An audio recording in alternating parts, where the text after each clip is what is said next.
Videli smo leoparde uživo!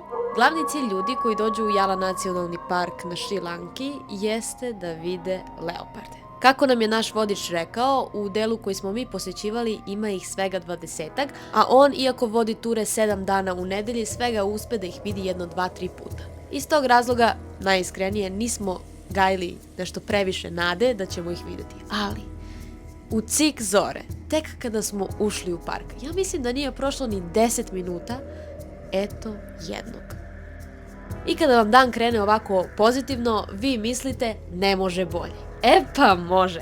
Nama se toliko posrećilo da smo leoparde vidjeli čak još 2 puta. Pokazat ću vam na kraju snimak kada su nam doslovno prešli put.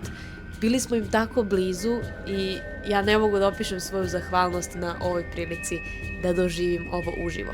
E sad, ono što se još ređe, verovali ili ne, od leoparda viđa u Yala nacionalnom parku jesu medvedi lenjivci, kojih ima svega 10-ak. Pored toga, mala grupa lisica koje se kreću jako brzo i baš su sitne i teško uočljive. I također, sad nisam baš najbolje zapamtila, ali koliko se sjećam, ptica koja se zove indijska ptica nosorog. Tražeći sve te retke i najređe vrste u ovom parku, mi smo također vidjeli mnogo slonova, čak i bebe, pogledajte vi ovu slatkoću.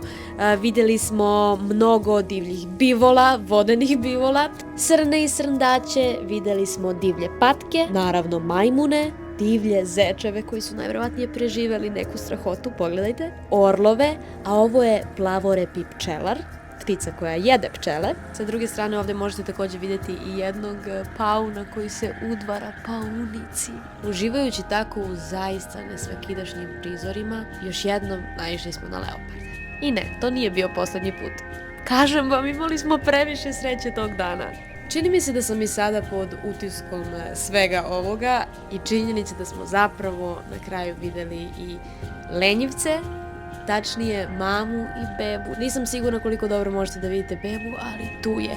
I također vidjeli smo na kraju i tu indijsku pticu nosoroga izdaleka, ali vidjeli smo je i na samom izlazu iz parka. Kada smo ga već zapravo napustili, prešli smo kapiju i tek posle toga uspjeli smo da vidimo u daljini i lisice. To je ovaj snimak ovdje. Ja evo ne znam. Ja ne znam ni kako da počnem, ni kako da završim ovaj video.